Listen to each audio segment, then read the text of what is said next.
ایک گاؤں میں غریب نائی رہتا تھا جو ایک درخت کے نیچے کرسی لگا کے لوگوں کی حجامت کرتا۔ مشکل سے گزر بسر ہوتی، اس کے پاس رہنے کو نہ گھر تھا، نہ بیوی تھی، نہ بچے تھے۔ ایک چادر اور ایک تکیہ اس کی ملکیت تھی۔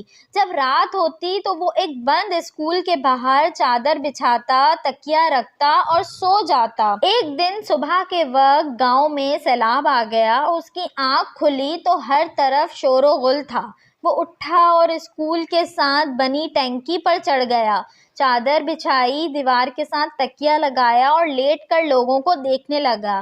لوگ اپنا سامان، گھر کی قیمتی اشیاء لے کر بھاگ رہے تھے۔ کوئی نقدی لے کر بھاگ رہا ہے، کوئی زیور، کوئی بکریاں تو کوئی کچھ قیمتی اشیاء لے کر بھاگ رہا ہے۔ اسی دوران ایک شخص بھاگتا آ رہا تھا۔ اس نے سونے کے زیور، پیسے اور کپڑے اٹھا رکھے تھے۔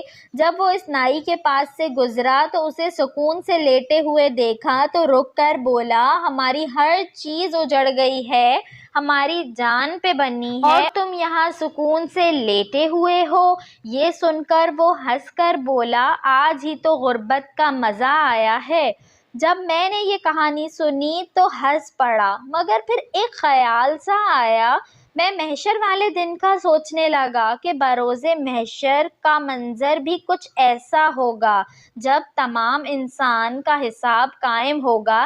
ایک طرف غریبوں کا حساب ہو رہا ہوگا، 2 وقت کی روٹی، کپڑا، حقوق اللہ، حقوق العباد۔ ایک طرف امیروں کا حساب ہو رہا ہوگا، پلازے، دکانیں، فیکٹریاں، گاڑیاں، بنگلے، سونا چاندی، ملازم، پیسہ، حلال حرام، عیش و آرام، زکوٰۃ، حقوق اللہ، حقوق العباد۔ اتنی چیزوں کا حساب کتاب دیتے ہوئے سینے سے شرابور اور خوف سے تھر تھر کانپ رہے ہوں گے۔ دوسری طرف غریب کھڑے ان کو دیکھ رہے ہوں گے، چہرے پر ایک عجیب سا سکون، اور شاید دل ہی دل میں کہہ رہے ہوں گے کہ آج ہی تو غربت کا مزہ آیا ہے۔